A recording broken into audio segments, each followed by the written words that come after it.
നമസ്കാരം. സഹയാത്രികന്റെ വാക്ക് വിശ്വസിച്ച് ട്രെയിനിൽ നിന്നും ഇറങ്ങിയ വിദ്യാർത്ഥി വീണത് 40 അടി താഴ്ചയിലേക്ക്.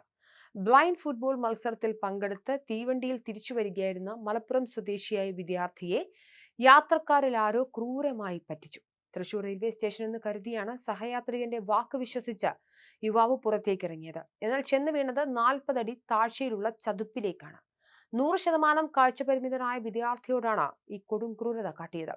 തിരുവനന്തപുരത്ത് ബ്ലൈൻഡ് ഫുട്ബോൾ മത്സരത്തിൽ പങ്കെടുത്തു മടങ്ങവെയാണ് ദാരുണ സംഭവം. തൃശൂർ ഇറങ്ങേണ്ട വിദ്യാർത്ഥി തീവണ്ടി നിർത്തിയത് മനസ്സിലാക്കി സ്റ്റേഷൻ എത്തിയെന്ന് ചോദിച്ചപ്പോൾ എത്തിയെന്ന് ആരോ മറുപടി പറഞ്ഞു. എന്നാൽ തൃശൂർ റെയിൽവേ സ്റ്റേഷന് 1 കിലോമീറ്റർ അകലെ മിഠായി ഗേറ്റിന് സമീപമായിരുന്നു ട്രെയിൻ നിർത്തിയത്. പുറത്തേക്കിറങ്ങിയ 24-കാരൻ താഴ്ചയിലേക്ക് വീണു. സിഗ്നൽ കാത്തുകിടന്ന തീവണ്ടി ഉടൻ പുറപ്പെടുകയും ചെയ്തു. വിദ്യാർത്ഥി വീണ വിവരം ആരുടെയും ശ്രദ്ധയിൽപ്പെട്ടതുമില്ല. മുതുകിൽ ബാഗ് തൂക്കിയിരുന്നതിനാൽ കാര്യമായി പരിക്കേറ്റില്ല. എങ്കിലും എണീക്കാൻ സാധിച്ചില്ല. ചുറ്റും കുറ്റിക്കാടുമായിരുന്നു.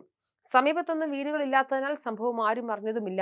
അകലെയുള്ള ചെറിയ വാടക വീട്ടിൽ നാമക്കൽ പെരുമത്തിവേലൂർ സ്വദേശിയായ കൂലിപ്പണിക്കാരനായ സതീശൻ താമസിക്കുന്നുണ്ടായിരുന്നു. രാവിലെ 6:30 എണീറ്റ സതീശൻ അകലെ കുറ്റിക്കാടിലൊരു ചെറിയ കരച്ചിൽ കേട്ട് സംഭവം എന്തെന്നറിയാൻ അവിടെ എത്തിയ അദ്ദേഹം കണ്ടത് എഴുന്നേൽക്കാനാവാതെ കിടക്കുന്ന യുവാവിനെയാണ്. എഴുന്നേൽപ്പിച്ചിരുത്തി വീട്ടിൽ പോയി വെള്ളം കൊണ്ടുവന്ന ശേഷം സതീശൻ യുവാവിനെ താങ്ങി പിടിച്ച് മുകളിൽ എത്തിച്ചു. തുടർന്ന് നാട്ടിലെ സഹായിയും CPM പ്രാദേശിക നേതാവുമായ മങ്കുഴി ശിവദാസിനെയും പോലീസിനെ വിവരം അറിയിക്കുകയായിരുന്നു. വിദ്യാർത്ഥി നൽകിയ ഫോൺ നമ്പറിൽ ശിവദാസ് ബന്ധപ്പെട്ടു. യുവാവിനോടൊപ്പം ഉണ്ടായിരുന്ന ബ്ലൈൻഡ് ഫുട്ബോൾ താരങ്ങൾ തൃശൂർ സ്റ്റേഷനിൽ ഇറങ്ങി യുവാവിനെ കാണാതെ പരിഭ്രാന്തരായി നിൽക്കുകയായിരുന്നു.